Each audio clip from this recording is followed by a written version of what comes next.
jetzt für Verunsicherung zu sorgen, dass man wieder einmal erklären muss, was eigentlich genau damit gemeint ist. Ist das ein guter Zeitpunkt für so eine Idee? Es ist jedenfalls ehrlich, wenn wir darüber sprechen, wie wir unsere Sozialsysteme gut finanzieren und aufrechterhalten wollen, wie es dabei gerecht zugehen soll, dann muss man auch mal einen Vorschlag machen, wie das funktioniert. Es geht ja nicht darum, dass man im Wahlkampf nur weiße Salbe verteilt und so tut, als ob sie irgendwie sich das Geld selbst druckt.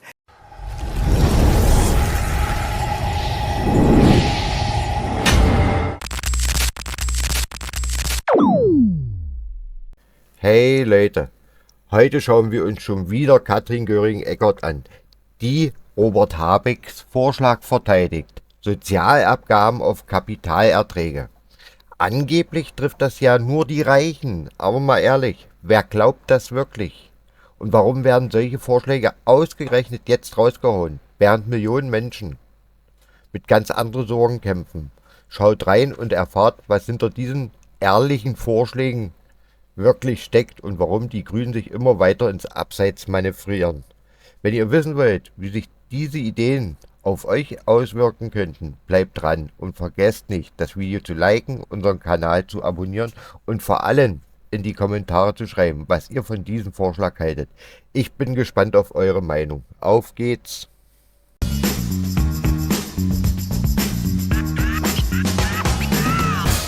Guten Morgen nach Köln. Ich stehe hier mit Katrin Göring-Eckardt, Bundestagsvizepräsidentin von den Grünen. Guten Morgen, Frau Göring-Eckardt. Guten Morgen, grüße Sie.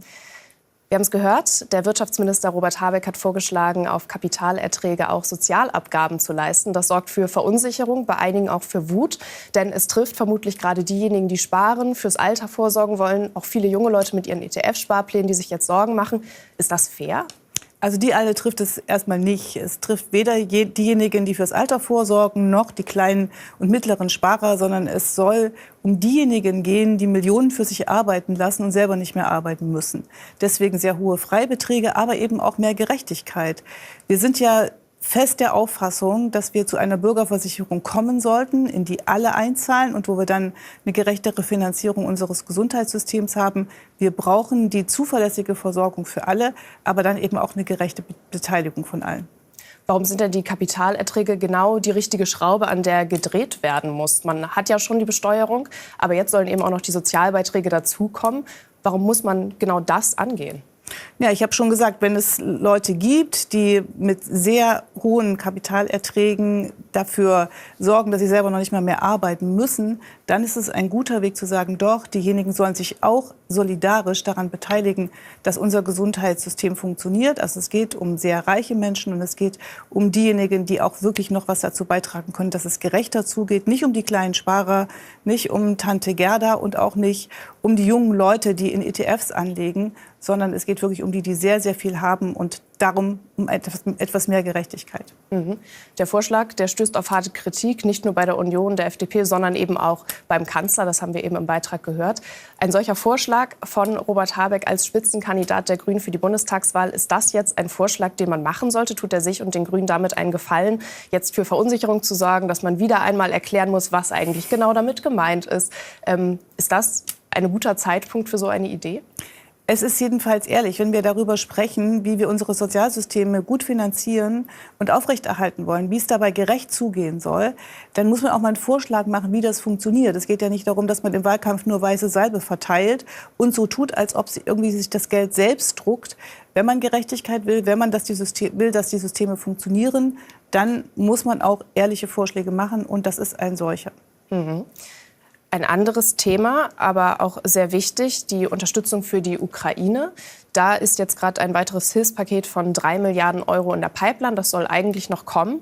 Ihr Parteikollege Anton Hofreiter wirft da dem Kanzler vor, zu blockieren. Was ist da dran? Was meinen Sie, kommt das Paket noch? Es ist ja ganz offensichtlich so, dass es im Moment noch nicht kommt. Es wird aber dringend gebraucht. Wir sehen die massive Anzahl von Luftangriffen auf die Ukraine. Das waren am Anfang des Krieges 7 im Monat, jetzt sind es 20 im Monat. Das bedeutet in Kiew, in Kharkiv, in Saporischschja, dass Menschen faktisch jede Nacht im Keller sitzen. Das bedeutet für Kinder, die morgens in die Schule gehen, dass sie nachts geweckt werden und in der kalten Tiefgarage ihre Zeit verbringen. Und es ist wirklich eine massive massive Zerstörung der Infrastruktur, gerade wenn es um Elektrizität und Heizung geht. Und diesen Angriff zu parieren, genau darum geht es, dafür wird dieses Geld gebraucht. Und ich finde, es sollte dringend sehr schnell ausgezahlt werden. Liegt es denn jetzt wirklich am Kanzler, dass es nicht kommt? Wo sehen Sie da den Schuldigen? Ja, im Moment scheint es so zu sein, dass Herr Pistorius und Frau Baerbock sich darin einig sind. Und ich finde, ja, es muss sehr schnell ausgezahlt werden. Wir sollten jetzt nicht darauf warten, dass eine Wahl stattgefunden hat, weil wir haben ja eine Allianz in Deutschland. Die demokratischen Parteien sagen sehr klar, wir wollen die Ukraine unterstützen. Das ist ja auch eins der Ziele im Wahlkampf, im Parteiprogramm von den Grünen.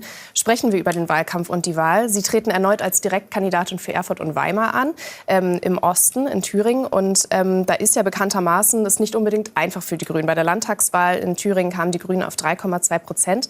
Grün in Thüringen und im Osten ist schwierig. Warum? Also im Moment, ehrlich gesagt, sind wir in einer anderen Phase, weil wir haben nicht nur sehr viele Parteieintritte, das ist ja immer so ein bisschen ein Maßstab dafür, wie die Zustimmung ist, sondern wir erleben auch, dass unsere Veranstaltungen sehr voll sind. Wir müssen die Räume wechseln. Annalena Baerbock wird diese Woche nach Thüringen beispielsweise kommen. Wir haben erst einen Raum gemietet, wo irgendwie um die Mittagszeit so 100 Leute reinpassen. Jetzt mussten wir mindestens verdoppeln. Jetzt haben wir Leute auf der Warteliste. Also es ist im Moment einfacher, aber ja, wir sind in den ostdeutschen Bundesländern keine Partei, die irgendwie kurz vor 20% ist. Und das wird sicherlich noch irgendwann so werden, aber es ist ein schwierigeres Pflaster als im Westen der Republik. Großes Interesse sind noch keine Wählerstimmen, richtig. Wie unterscheidet sich denn der Wahlkampf im Osten von dem im Westen? Oder ist es eigentlich dasselbe? Also es unterscheidet sich natürlich von Hochburgen in Westdeutschland. Wir haben kaum Großstädte, ne? Wir haben irgendwie Erfurt und Jena und wir haben Rostock und Leipzig und Dresden, aber eben keine Großstädte wie Berlin, München, Köln oder Frankfurt. Und das ist schon ein Unterschied, aber trotzdem merken wir, dass die Frage, in welchem Land wollen wir eigentlich leben? Wollen wir, dass ein Land funktioniert? Wollen wir, dass die Frage, wie es irgendwie mit der Klimakrise weitergeht, also mit den Belastungen, die wir Menschen erleben? Wir sehen gerade die Brände in den Vereinigten Staaten und die Überschwemmungen anderswo. Wollen wir, dass das noch eine Rolle spielt in der Politik? Ja oder nein? Wollen wir versuchen, uns davor zu schützen, soweit es irgendwie noch geht? Ja oder nein? Wollen wir eine gute Zukunft für unsere Kinder? Ja oder nein? Und alles das spielt natürlich in den ostdeutschen Ländern, wo wir das auch jeden Tag spüren, genauso eine Rolle wie im Rest der Republik. Trotzdem ist es natürlich schwierig in Ostdeutschland, das vielleicht allen Menschen klar zu machen. Denn de facto hat die AfD große Zustimmungswerte, die jetzt im Thema Klimapolitik einen ganz anderen Kurs fahren als die Grünen. Welche konkreten Vorschläge oder Ideen haben Sie da, diese Wählergruppen, die sich für die AfD entschieden haben, vielleicht auch zurückzugewinnen? Also es ist eine klare Auseinandersetzung. Und ja, das sind die beiden Pole, könnte man fast sagen. Aber ich würde jetzt nicht sagen, jeder, der schon mal AfD gewählt hat, ist nicht mehr erreichbar. Und deswegen geht es darum zu sprechen, es geht auch darum zuzuhören und besonders in den ländlichen Regionen natürlich.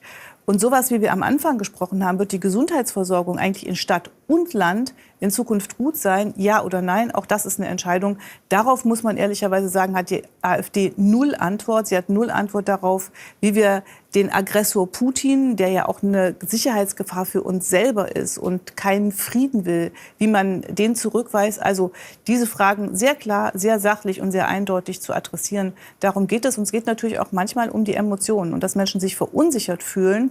Darauf scheint die AfD eine Antwort zu haben. Ich würde sagen, sie macht den Leuten X von U vor. Sagt Katrin Göring-Eckardt, Bundestagsvizepräsidentin von den Grünen. Vielen Dank fürs Gespräch und damit zurück nach Köln. Robert Habeck will Kapitaleinnahmen als Finanzierungsquelle für die Krankenkassen heranziehen und behauptet, damit nur die Reichsten zu belasten. Doch diese Idee offenbart, wie wenig wirtschaftliches Verständnis die Grünen oft an den Tag legen und warum dieser Plan zum Scheitern verurteilt ist. Der Mittelstand wird getroffen.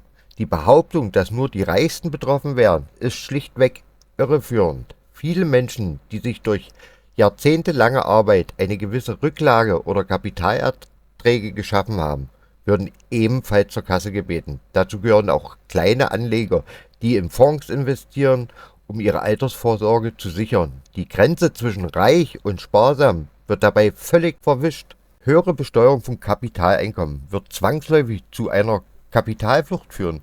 Reiche Investoren können ihr Geld problemlos ins Ausland verlagern, während der durchschnittliche Bürger keine solche Möglichkeit hat. Damit trifft die Maßnahme letztlich nicht die Superreichen, sondern vor allem diejenigen, die hierzulande investieren und Arbeitsplätze schaffen könnten. Das Hauptproblem der Krankenkasse sind die explodierenden Ausgaben, nicht die Einnahmenseite. Milliarden werden ineffizient ausgegeben, sei es durch Bürokratie, fragwürdige Leistung oder überhöhte Kostenstrukturen im Gesundheitswesen. Statt an den Symptomen herumzudoktern, sollte Habeck sich lieber auf strukturelle Reformen konzentrieren. Habecks Plan basiert auf der Annahme, dass höhere Besteuerung die Kassen füllt, ohne Konsequenzen zu haben. Doch die Realität ist eine andere. Investitionsklima, Innovationskraft leiden. Der Mittelstand wird zusätzlich belastet. Und am Ende bleibt weniger Geld im Land, um dringend benötigte Projekte zu finanzieren. Diese Idee ist nicht nur wirtschaftlicher Unsinn, sondern auch eine Gefahr für die ohnehin geschwächte Wettbewerbsfähigkeit Deutschlands. Ein gerechtes und nachhaltiges Gesundheitssystem erreicht man nicht, indem man den Sparern die Taschen leert, sondern indem man die Strukturen endlich effizienter macht. Zum Schluss bleibt nur zu sagen, Habecks Idee mag vielleicht in einer grünen Traumwelt funktionieren, aber in der Realität schafft sie mehr Probleme, als sie löst. Wenn wir weiterhin politische Konzepte zulassen, die den Mittelstand belasten, die Wettbewerbsfähigkeit schwächen und Altersvorsorge erschweren, dann steuern wir direkt auf eine wirtschaftliche Sackgasse zu, in der wir eigentlich schon stecken. Lasst uns deshalb wachsam bleiben und solchen unausgereiften Plänen mit Fakten entgegentreten. Wenn euch meine Einschätzung gefallen hat, hinterlasst gern einen Kommentar, ein Like oder abonniert den Kanal, um keine weiteren Analysen zu verpassen. Vielen Dank fürs Zuschauen. Bis zum nächsten Mal.